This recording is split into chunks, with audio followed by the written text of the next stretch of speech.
त्यांनी आमच्या 2 बैठका मंत्रालयामध्ये लावल्या आणि त्या ठिकाणी एक समिती स्थापन करू आणि GMRTची जी अडचण आहे ती अडचण कशा पद्धतीनं सोडवता येईल खऱ्या अर्थानं त्याच्यासाठी कमिटी नेमलेली आहे। आज या ठिकाणी आंदोलन करण्यापाठीमागचा एकच हेतू आहे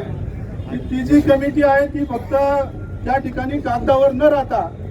किंवा एखाद्या सभागृहात किंवा खोलीत ऑफिसमध्ये बसून आव्हान न करता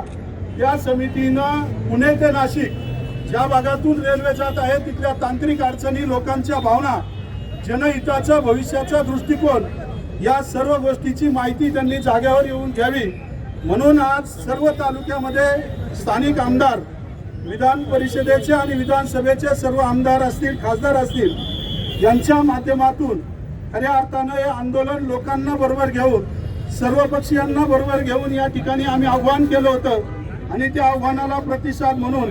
प्रत्येक तालुक्यामध्ये पुन्हा नाशिक रोडवर आता काही ठिकाणी आंदोलन समाप्त होत आलेले आहे, काही ठिकाणी चालू आहे। परंतु हा चक्काजाम आंदोलन खेड तालुक्यामध्ये व्हावं म्हणून 3-4 दिवसापूर्वी आपण सर्वजण एकत्र आलो होतो आणि त्याचा प्रत्यय म्हणून आज आपण सर्वजण मंडळी या ठिकाणी आलेला आहात। मला शासनाला या माध्यमातून विनंती करायची की ही रेल्वे आमच्या घरच्यासाठी नाहीये, परंतु या भागातील शेतकरी असतील, कष्टकरी असतील, युवा वर्ग असेल, कामगार वर्ग असेल, उद्योजक असतील यांना खऱ्या अर्थानं यापूर्वी चाकण आणि परिसरातील ट्रॅफिक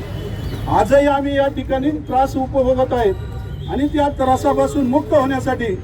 MRD असेल, MIDC असेल, PWD असेल, MSRDC असेल, त्याचबरोबर MSIDC असेल, या सगळ्या माध्यमातून प्रयत्न सुरू आहेत। अनेक प्रोजेक्ट या ठिकाणी सुरू होणार आहेत, काहींची भूमिपूजन झाली, काहींची होणार आहेत, परंतु सर्वात महत्त्वाची म्हणजे यापूर्वी विमानतळ गेलं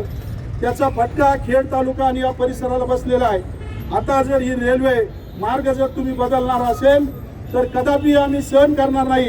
कारण ही रेल्वे विद्यार्थ्यांना कमी वेळामध्ये पोहोचण्यासाठी, उद्योजकांना कमी अंतरामध्ये आपला व्यवसाय करण्यासाठी आणि त्याचबरोबर शेतकऱ्यांना आपला माल पोहोचवण्यासाठी फार महत्त्वाची रेल्वे आहे। आम्हा सर्वांना धोक्यात घालून आमच्या सर्वांवर विश्वासघात करून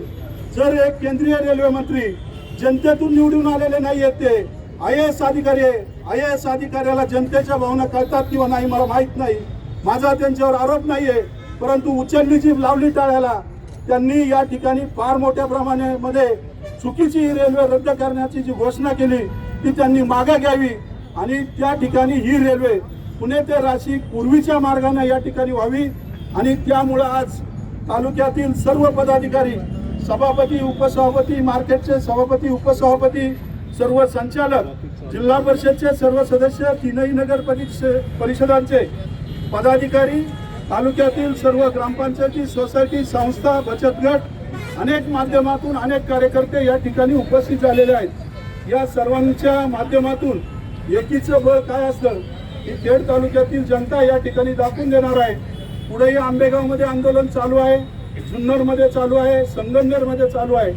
सिन्नरमध्ये चालू आहे आणि नाशिकपर्यंत प्रत्येक ठिकाणी पुन्हा नाशिक रोडवर आंदोलन सुरू आहेत। आता आपण या ठिकाणी याचं निवेदन अधिकाऱ्यांकडे आपण देऊन साहेब आम्हाला या ठिकाणी चक्काजाम आंदोलन करणं हे लोकांची दुरावस्था करणं हे आमचं भाग नाही आहे, परंतु शासनाला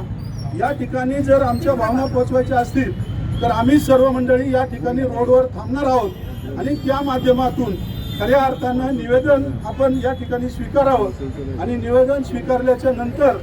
सर्व मंडळींना माझी विनंती आहे की आपल्यामुळे कुणाची अडचण होईल असं नाही, परंतु या ठिकाणी आमच्या भावना सरकारपर्यंत पोहोचवण्यासाठी आपण सर्वांनी प्रयत्न करावेत। यापुढं जर मला खात्री आहे की आज आदिवासी दिन आहे,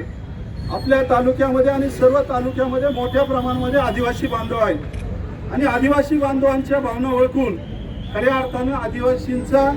आज या क्रांती दिनाच्या निमित्तानं